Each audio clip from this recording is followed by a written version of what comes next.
স্নেহের শিক্ষার্থীবৃন্দ, তোমাদের সকলকে স্বাগত আমাদের আজকের অনলাইন ক্লাসে। তোমরা সকলেই জানো আমাদের অনলাইন ক্লাসের একটি মাত্র কারণ তোমরা যেন ঘরে থাকো, নিরাপদে থাকো, সুস্থ থাকো। কাজী আবারও বলছি, জরুরি প্রয়োজনে বাইরে বের হলে অবশ্যই মাস্ক পরিধান করবে, স্বাস্থ্যবিধি মেনে চলবে এবং সামাজিক দূরত্ব বজায় রাখবে। সরকারি সাদত কলেজ কর্তৃক আয়োজিত প্রাণীবিদ্যা বিভাগের আমাদের আজকের অনলাইন ক্লাসটি অনার্স তৃতীয় বর্ষের শিক্ষার্থীদের জন্য প্রাণীভূগোল অংশ হতে নেওয়া হয়েছে। আমাদের আজকের আলোচনার বিষয় ইনসুলার ফনা, অর্থাৎ দ্বীপবাসী প্রাণী। চলো আমরা জেনে নিই ইনসুলার ফনা বলতে আমরা কি বুঝি। ইনসুলার শব্দটি এসেছে ল্যাটিন শব্দ আইল্যান্ড থেকে, যার অর্থ দ্বীপ। দ্বীপবাসী প্রাণী ইনসুলার ফনা নামে পরিচিত। এদের বিস্তৃতি যেমন জটিল তেমন অদ্ভুত বটে। এমনকি পাশাপাশি অবস্থিত দ্বীপগুলোতে অনুরূপ প্রাণীদের উপস্থিতি না ঘটে ভিন্ন ধর্মী প্রাণীর সমাবেশ প্রায়ই লক্ষণীয়। তোমরা পাশের স্লাইডে দেখতে পাচ্ছ। আর প্রাণী ভূগোল বিশারদগণ ভূতাত্ত্বিক সাক্ষ্য প্রমাণ সতর্কতার সাথে অনুধাবন করে প্রাণীতাত্ত্বিক বৈশিষ্ট্যের উপর নির্ভরশীল হয়ে দ্বীপবাসী প্রাণীদের যে সাধারণ বৈশিষ্ট্যের কথা উল্লেখ করেছে, চলো আমরা সেগুলো জেনে নিই। প্রথমত বলেছেন দ্বীপবাসী প্রজাতির পপুলেশন কলেবর অনেক ছোট। দ্বীপে স্তন্যপায়ী প্রাণীর সংখ্যা খুবই নগণ্য। এদের জেনেটিক বৈচিত্র্য সীমাবদ্ধ। দ্বীপে প্রাণী বিস্তৃতির পরিসর সংকীর্ণ এবং দ্বীপের স্থানীয় প্রজাতির অর্থাৎ নেটিভ স্পিসিস যারা, তারা অধিকাংশই এন্ডেমিক। শিক্ষার্থীবৃন্দ, দ্বীপ বলতে কি বোঝায় আমরা তো সবাই আগেই জানি যে চারিদিকে জলরাশি দ্বারা আবদ্ধ ঘেরা ভূখণ্ডকে বলা হচ্ছে দ্বীপ। আর বিজ্ঞানী ডারউইন 1859 সালে পৃথিবীর সমস্ত দ্বীপসমূহকে দুইটি ক্যাটাগরিতে ভাগ করেছেন। প্রথমত কন্টিনেন্টাল আইল্যান্ড অথবা মহাদেশীয় দ্বীপ, এবং দ্বিতীয়টি ওশেনিক আইল্যান্ড বা মহাসাগরীয় দ্বীপ। কন্টিনেন্টাল আইল্যান্ড বা মহাদেশীয় দ্বীপ সমূহের উৎপত্তি হয় সাধারণত মূল ভূখণ্ড থেকে বিচ্ছিন্ন হয়ে বা ভূখণ্ড জলরাশি দ্বারা নিমজ্জিত হয়ে অথবা সমুদ্রপৃষ্ঠ হতে উত্থাপিত হয়ে। আর মূল মহাদেশীয় দ্বীপসমূহের উৎপত্তি ঘটে সাধারণত আগ্নেয়গিরি অগ্নুৎপাতের ফলে মহাসমুদ্রে। চলো আমরা এবার মূল ভূখণ্ডের বা মহাদেশীয় দ্বীপসমূহ সম্পর্কে কিছু জেনে নিই। মহাদেশীয় দ্বীপসমূহ জানতে হলে, মহাদেশীয় দ্বীপ কাকে বলে এটা আমাদের বুঝতে হলে সর্বপ্রথমে জানতে হবে মহাদেশীয় বালুচর সম্পর্কে। তোমরা যারা সমুদ্র তীরবর্তী অঞ্চলে গিয়েছো তারা দেখেছো যে সমুদ্র তীরবর্তী অঞ্চলের শেষ সীমা হঠাৎ করে কোনো খাড়া বাঁধের মতো নয়, বরং ক্রমশ মহাদেশের প্রান্তসীমা ক্ষয়প্রাপ্ত হয়ে আসে। আর একেই বলে মহাদেশীয় বালুচর। মহাদেশীয় দ্বীপ মহাদেশীয় বালুচরেরই শেষ অংশ বা শেষ অংশের খণ্ডাংশ। আর এরা সর্বদাই মহাদেশের কাছাকাছি অবস্থান করে থাকে। এবং এই মহাদেশীয় দ্বীপের জলরাশি সবসময় থাকে খুব অগভীর, সাধারণত অতটা গভীরতা হয় না, অগভীর হয়, এবং এদের উচ্চতা সাধারণত 600 ফিটের নিচে হয়ে থাকে। তাহলে মহাদেশীয় দ্বীপ সমূহ বলতে আমরা সেটাই বুঝবো যে মূল ভূখণ্ড থেকে বিচ্ছিন্ন যে অংশ, সেটাকে আমরা মহাদেশীয় দ্বীপ বলে থাকি। মহাদেশীয় দ্বীপের মাঝে অনেক সময় সৃষ্ট মহাদেশ ও সৃষ্ট দ্বীপের মাঝে অবস্থিত সাগর কখনো কখনো বেশ সংকীর্ণ হতে পারে, যেমন গ্রেট ব্রিটেন ও ইউরেশিয়ার মাঝে ডোভার প্রণালী। তোমরা স্লাইডে দেখতে পাচ্ছ, প্রথম অংশে আমরা ডোভার প্রণালীটি দেখিয়েছি।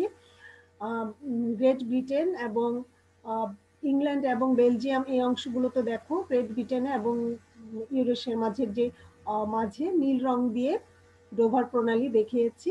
আবার কখনো কখনো বেশ প্রশস্ত হতে পারে, যেমন চীন ও তাইওয়ানের মাঝে ফর্মোজা প্রণালী প্রায় 145 কিলোমিটার। তোমরা দেখো পরবর্তী স্লাইডের পরবর্তী অংশে চীন এবং তাইওয়ানকে হলুদ রং দিয়ে দেখিয়েছি এবং ফর্মোজা প্রণালী নীল রঙে দেখানো হয়েছে। দ্বীপের উৎপত্তির অনুসারে দ্বীপসমূহকে, মহাদেশীয় দ্বীপকে সাধারণত দুটি ক্যাটাগরিতে ভাগ করা হয়েছে। আর এই দুভাগে ভাগ করা হয়েছে। আর মহাদেশীয় এই দুটি ভাগ কতকাল পূর্বে দ্বীপ বিচ্ছিন্ন হয়েছে সেটার উপর নির্ভর করে ভাগ করা হয়েছে। আর এই প্রথম ভাগটি হচ্ছে সাম্প্রতিক সময়ে সৃষ্ট মহাদেশীয় দ্বীপ, আর এদের যেমন উদাহরণ ব্রিটেন, নিউ গিনিয়া।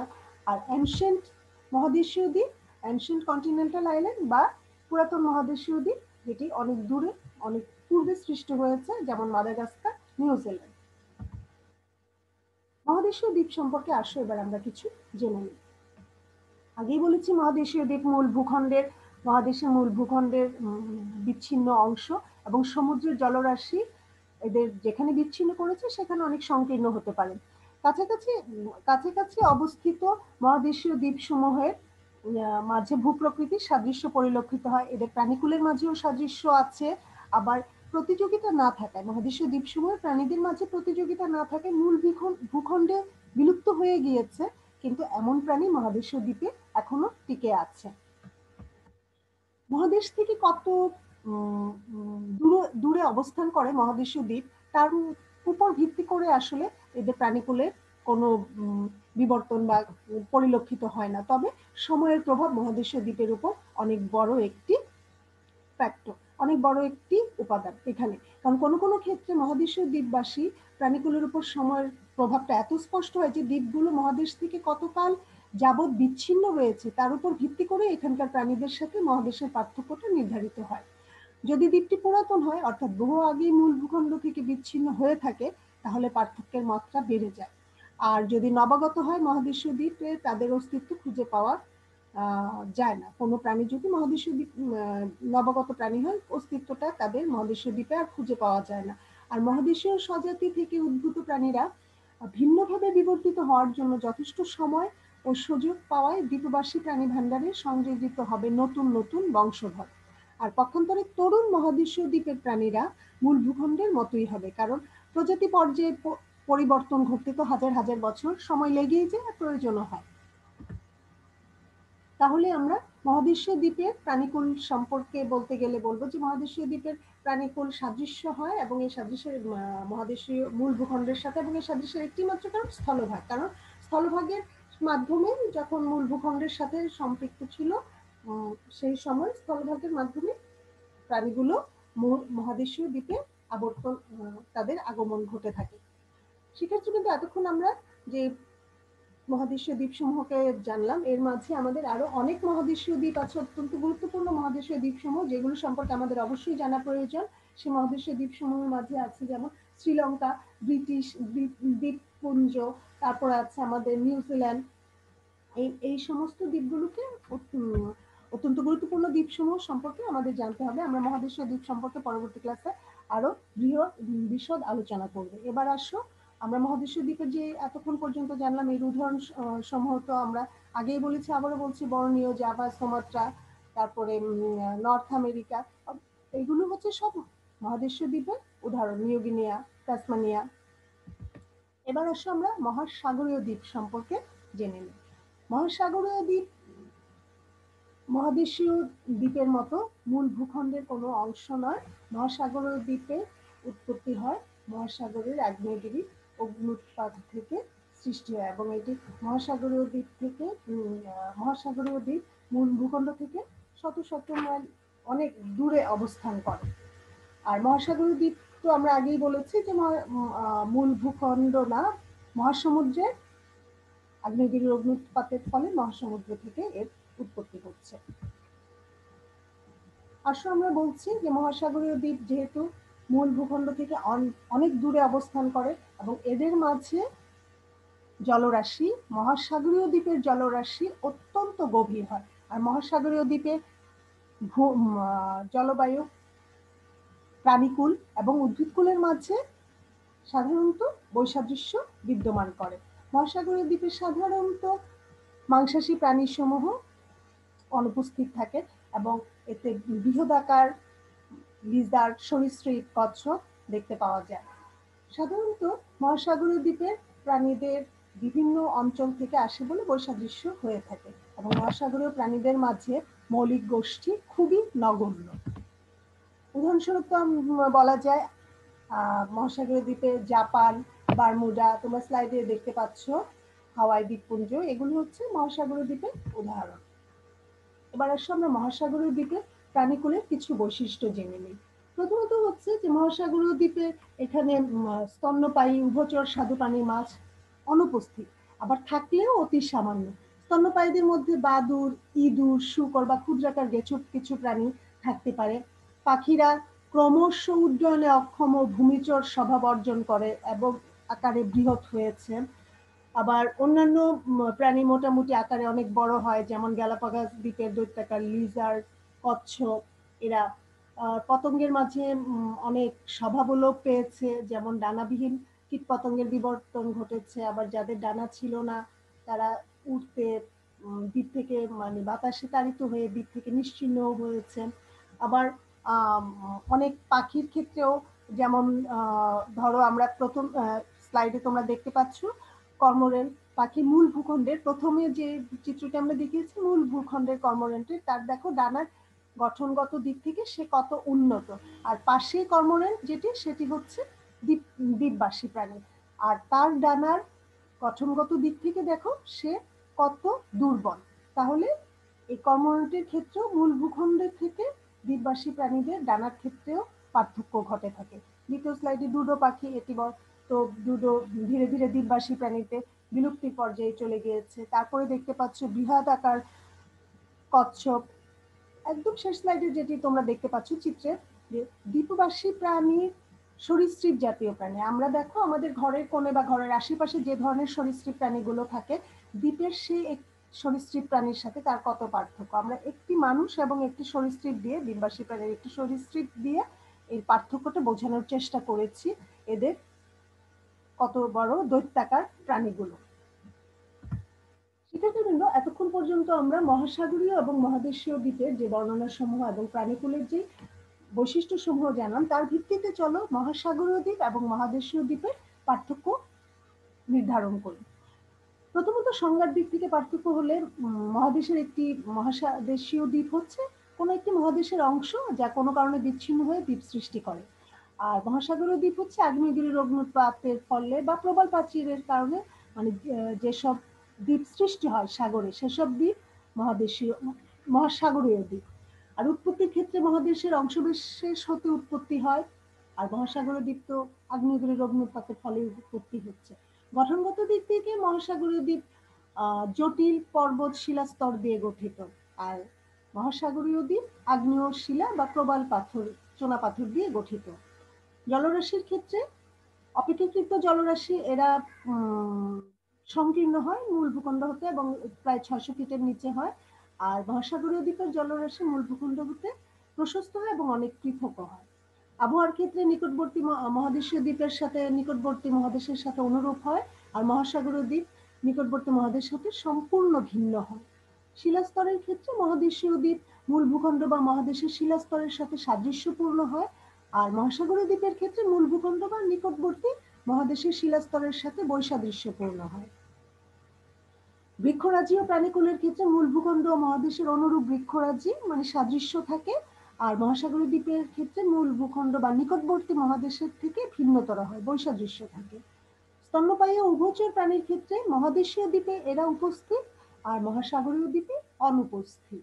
প্রাণী বৈচিত্র্যের ক্ষেত্রে মহাসাগরীয় দ্বীপে প্রাণী বৈচিত্র্য তুলনামূলকভাবে বেশি, আর মহাসাগরীয় দ্বীপে প্রাণী বৈচিত্র্য তুলনামূলকভাবে অনেক কম।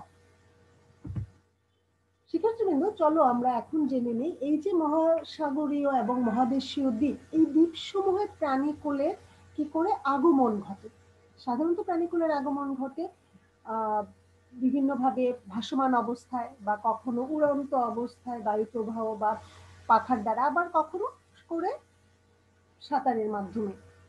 বিভিন্ন প্রাণী যারা ভালো সাঁতারু তারা সাঁতরে দ্বীপসমূহে চলে আসে। প্রথম স্লাইডে আমরা দেখতে পাচ্ছি যে তারা ভাসমান অবস্থায় প্রাকৃতিক ভেলা হিসাবে অনেক কোনো কিছুতে মহাসাগরীয় দ্বীপ ও মহাদেশীয় দ্বীপ প্রাণীদের আগমনের অন্যতম হচ্ছে পানিতে ভাসমান অবস্থায় এরা কাঠের গুঁড়ি বা বরফ রাশির উপরে ভাসমান অবস্থায় বিড়াল, কাঠবিড়ালি, মোলাস্কা জাতীয় প্রাণী, সরীসৃপ জাতীয় প্রাণী তোমরা স্লাইডে দেখতে পাচ্ছ, এরা স্তন্যপায়ী ভাসমান অবস্থায় ভর করে শত শত মাইল পাড়ি দিয়ে দ্বীপে পৌঁছায় বলেই অনেকের ধারণা। আবার অনেক প্রাণী আছে যারা যেমন বাদুড়, তারপর উড়ুক্ক প্রাণী যারা পতঙ্গ সমূহ তাদের ডানা ও পায়ে জড়িয়ে তারা অনেক সময় দেখা যায় পাখি ও অন্যান্য প্রাণীর ডানা পায়ে জড়িয়ে ক্ষুদ্র পতঙ্গ যারা, আর যারা বড় তারা নিজেদের ডানা ব্যবহার করে প্রাণীদের বিস্তার ঘটে আমাদের দ্বীপসমূহে।